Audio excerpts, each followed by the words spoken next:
Salam alaikum wa rahmatullahi wa barakatuh. J'ai le plaisir de présenter avec vous ce modeste travail que j'ai rédigé et que j'ai préparé avec mon ami professeur Jean-Claude Régnier, qui m'a encadré dans la préparation de mes travaux de tête au sein de l'Université du Lumière 2002, et avec mon ami Mohamed Boumodjou, doctorant dans la même université. L'intitulé de notre présentation, c'est la déconcentration dans la gouvernance des établissements scolaires, quelles modalités de coopération et de complémentarité entre l'État et les collectivités territoriales, cas du Maroc, de la France et de l'Allemagne et du Brésil. Monsieur Régnier, c'est professeur au Brésil, donc il peut apporter plus de précisions sur cette question-là. Comme vous le savez, l'efficacité et l'efficience et la rentabilité sont devenus des éléments clés du fonctionnement et d'évaluation du système scolaire, parce qu'on considère qu'un système éducatif efficace est celui qui atteint les objectifs scolaires les plus hauts possibles avec un coût relativement faible, c'est la frugalité. Dans cette quête d'un système éducatif efficace et performant, la décentralisation et la déconcentration constituent un choix primordial que le Maroc, à l'instar d'autres pays, a mis en œuvre en impliquant les collectivités territoriales dans les services et les services déconcentrés dans l'implémentation territoriale des politiques d'enseignement ainsi que dans la gestion des établissements scolaires. Et donc, à partir d'un benchmark entre un système centralisé, un système d'un État fédéral, c'est le cas de l'Allemagne, nous présentons dans ce travail, nous cherchons à répondre aux questions suivantes. Quels sont les périmètres de compétences de l'État et des collectivités territoriales dans la politique éducative en général et dans les questions de la gestion des établissements scolaires en particulier? La deuxième question, comment le partage de compétences administratives de ces différents acteurs impacte-t-il la qualité des services éducatifs et par conséquent les performances des élèves en termes d'acquis? Et la troisième et dernière question, quels sont les périmètres de compétences de l'État et des collectivités territoriales dans la politique éducative et la gestion des établissements scolaires? Donc, nous commençons par un aperçu sur le système scolaire marocain, ou bien l'introduction de la déconcentration et la décentralisation dans la gestion de notre système éducatif. Comme vous le savez, c'est la Charte nationale d'éducation et de la formation, dans son article, dans son levier 19, a considéré la déconcentration comme un moyen pour développer une gestion plus efficace et plus efficiente du système d'éducation et de formation et de l'adapter aux spécificités des besoins de chaque territoire et de chaque région. Et dans ce sens, les deux lois 2007 et 2001 relatives respectivement aux académies et aux universités, donc ces deux textes juridiques ont institué la déconcentration dans la gestion du service éducatif et d'enseignement supérieur à travers ce qu'on appelle la déconcentration, la décentralisation fonctionnelle. C'est ça le choix que notre pays a fait à travers la création des académies et des universités qui ont le statut des établissements publics dotés de la personnalité juridique et de l'autonomie financière et administrative. Et donc, l'administration, le département de tutelle, l'administration centrale, transfère certaines de ses compétences aux académies et aux universités. Et l'administration centrale garde de larges compétences dans les domaines stratégiques de la politique éducative, de la pédagogie par la définition des programmes, des rythmes scolaires, la supervision et le contrôle de gestion, etc. Et les établissements, à travers parce qu'on a fait le choix de doter chaque établissement scolaire d'un conseil de gestion ou présidé par le directeur, où sont représentés les enseignants, les communes, bien les conseils communaux et aussi les associations des parents d'élèves. Ça, c'est au niveau des établissements.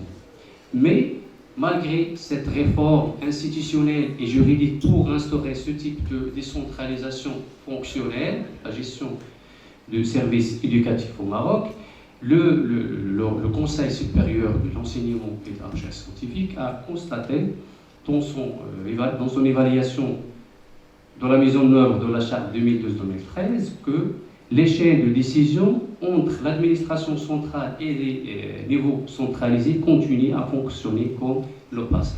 Donc cette modification institutionnelle et juridique n'a pas poussé les acteurs, les services, les académies et leurs services extérieurs à jouir vraiment des compétences qui ont été transférées à ces entités.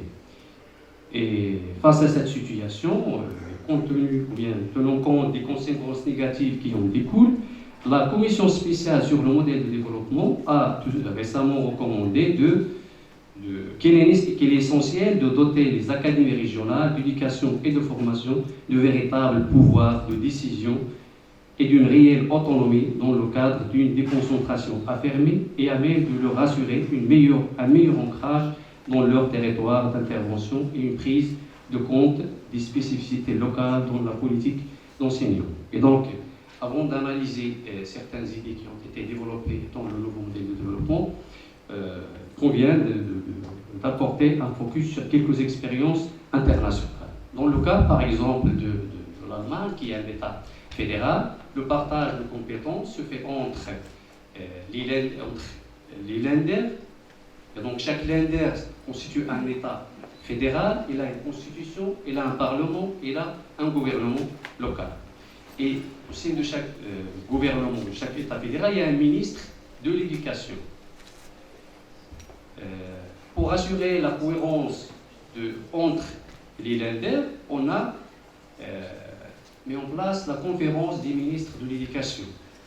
Et sur cette, à travers des recommandations, la conférence des ministres de l'éducation essaie d'assurer la cohérence et la coordination entre les différents Länder de l'État de l'Allemagne. Et donc, dans le cadre de la dite conférence, le ministre fédéral de l'éducation, c'est-à-dire l'administration centrale, encourage les Länder à coopérer dans les domaines éducatifs et harmoniser les pratiques éducatives. Son rôle se limite uniquement à veiller à ce que les États fédérés, les Länder, respectent un cadre général et offrent un niveau d'éducation comparable dans tous les Länder. Et le financement de l'éducation, le système éducatif en Allemagne, il est partagé entre les différents niveaux d'intervention, entre l'État fédéral, entre les Länder et aussi le secteur privé à travers la notion, bien les entreprises formatrices.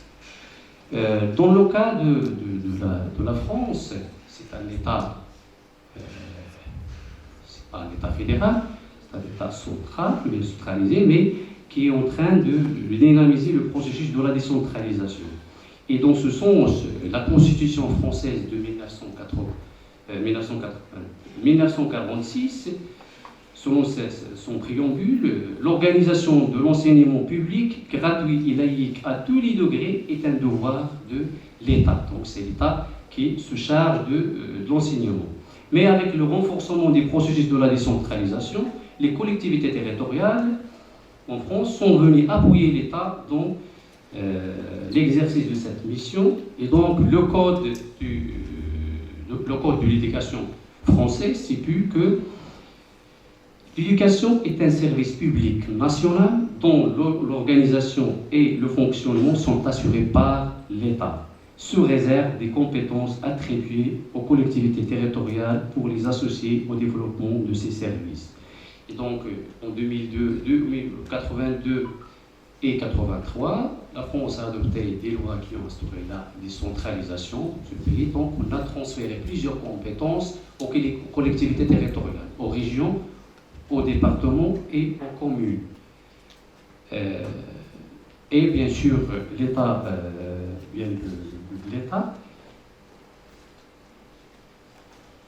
reste responsable de l'élaboration des programmes d'enseignement, de la formation, de l'affectation et du paiement des enseignants, des personnels enseignants et la délivrance des diplômes. Par contre, les collectivités territoriales, par exemple les régions, les communes s'occupent des écoles primaires et des écoles maternelles. Ils payent aussi les salaires des personnels non enseignants, les ATSET par exemple. Les collèges sont... c'est le conseil départemental qui se charge des collèges, leur construction, la maintenance, etc., le transport aussi, et la région s'occupe du lycée et la formation professionnelle. Donc, en France, on a transféré les compétences, c'est-à-dire les politiques d'enseignement, certaines attributions aux collectivités territoriales. Donc, ce n'est pas comme l'expérience marocaine, on a la décentralisation fonctionnelle, mais dans le cas de la France, on a une sorte de territorialisation des politiques éducatives à travers le transfert de compétences du ministère, de l'État, vers les collectivités territoriales. Pour le cas du Maroc, et avec le nouveau modèle de développement, comme vous le savez, il a donné une grande importance à la question de la régionalisation pour bâtir le Maroc des régions. Et donc, la commission spéciale a considéré que pour édifier un capital humain de qualité et mieux préparé à l'avenir, il faut procéder à une transformation profonde du système scolaire pour l'asseoir sur de nouveaux paradigmes. Et en outre, il a prôné le choix d'un Maroc des régions afin d'assurer la convergence et l'efficience des politiques au niveau des territoires. Et là, la commission sur le nouveau modèle de développement a appelé à affirmer la concentration administrative pour renforcer l'autonomie des académies régionales et assurer leur ancrage dans leur territoire d'intervention. Mais l'idée la plus intéressante dans le nouveau modèle de développement est la suivante, c'est à terme, les académies d'éducation et de formation peuvent être transférées aux régions, en cohérence avec l'article 94 de la loi organique relative aux régions. Donc l'idée maintenant pour la commission spéciale sur le monde de développement, c'est de passer de la décentralisation fonctionnelle à travers la création des académies à une sorte de territorialisation des politiques publiques, mais pas à l'image ni de la France ni de l'Allemagne. L'idée c'est-à-dire des rédacteurs et des concepteurs de cette idée, c'est d'abord, on renforce les attributions et les compétences des académies à travers une déconcentration, à travers un transfert de compétences de l'État, du ministère de l'Éducation vers les académies. Donc, on est dans le cadre de la décentralisation fonctionnelle ou technique, et après, on transfère, parce que y a selon la constitution marocaine, on fait un partage de compétences. On a des compétences propres pour chaque niveau territorial, des compétences partagées avec l'État et des compétences transférables que l'État peut transférer à la région, par exemple. Et parmi les compétences à transférer, on a l'enseignement. Et donc, il recommande de transférer les académies après le renforcement de leurs compétences aux régions. Mais ça, c'est conformément, comme je dis, à cet article de la loi organique 14 plutôt. Mais ça pose plusieurs questions. D'abord, c'est comment les académies seront-elles transférées aux régions? Dans ce sens, la loi organique, parce que le transfert de compétences, il est encadré par deux principes dans la loi organique relative aux régions. C'est la progressivité et la différenciation entre les régions. Donc on transfère les compétences de manière progressive, mais en fonction des ressources et de capacités de gestion de chaque région. Donc la question qui se pose maintenant, est-ce que les académies seront-elles rattachées d'un coup et en même temps, ou bien les compétences des académies seront-elles transférées aux régions de manière progressive? Donc peut-être on va transférer à une région, par exemple la région de Casablanca-Stade, on transfère à cette région la compétence c'est-à-dire la gestion de l'enseignement, mais pour d'autres régions, l'enseignement reste géré par le ministère de l'Éducation nationale. Donc on a le principe de la différenciation entre les régions et le principe de la progressivité. La deuxième question, est-ce que la politique éducative est une politique nationale ou une politique locale? Et quelles sont les limites des régions régionales et locales dans l'élaboration des politiques de l'enseignement? Parce qu'on sait que le principe de l'unification était l'un des 4 principes fondamentaux qui ont orienté les différentes réformes que notre système a subies depuis l'indépendance. Donc, on a c'est-à-dire ce principe de l'unification des curricula, des programmes, des méthodes, etc. Bien sûr, la charte a recommandé de réserver une partie dans les curricula, c'est-à-dire une part du programme régional, chose comme ça. Mais là, on va transférer aux régions l'enseignement comment on va définir les choix stratégiques, les politiques éducatives, quel est le rôle à jouer par le Conseil supérieur de l'enseignement et de la recherche scientifique, on aura des entités au niveau des régions qui relèvent de ce Conseil, etc. Donc ces questions que la Commission n'a pas détaillées ni dans le rapport général, ni dans les notes thématiques qui ont annexé à ce rapport. Troisièmement, selon l'article 3 et 4 de la loi 2007 relative aux académies, donc chaque académie, on a un conseil d'administration. Dans ce conseil d'administration sont représentés, il y a le président de la région, les présidents des conseils provinciaux et préfectoraux, les présidents des conseils des communes urbaines. Donc cette possibilité dans la collectivité, la possibilité d'agir et d'intervenir dans le domaine de l'enseignement et dans le domaine de la conception, l'implémentation et le suivi et l'évaluation des politiques d'enseignement. Ça, c'est au niveau de l'académie. Au niveau des établissements scolaires, on a le conseil de gestion. Et le conseil de gestion, dans le conseil de gestion sont représentés, il y a des représentants des communes.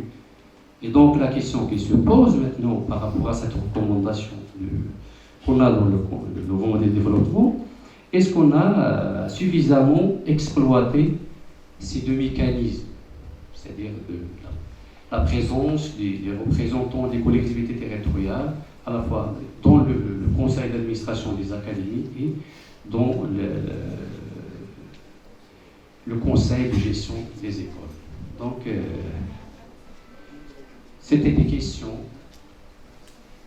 de réflexion qui nécessitent un travail surtout en management et en sciences de l'administration, comment on va conjuguer ces deux, c'est-à-dire la décentralisation dans ces deux formes fonctionnelles et techniques, renforcer la déconcentration, tout en gardant bien en tenant compte de la spécificité de la politique éducative dans la formation des générations futures, dans la construction d'un bon citoyen, transfert de valeurs, etc. Et merci pour votre écoute. Merci, M. Kawi. On vous remercie déjà pour votre efficacité. Vous avez parlé de l'efficacité, vous étiez efficace dans la présentation de votre intervention sans dépasser le temps alloué à la communication.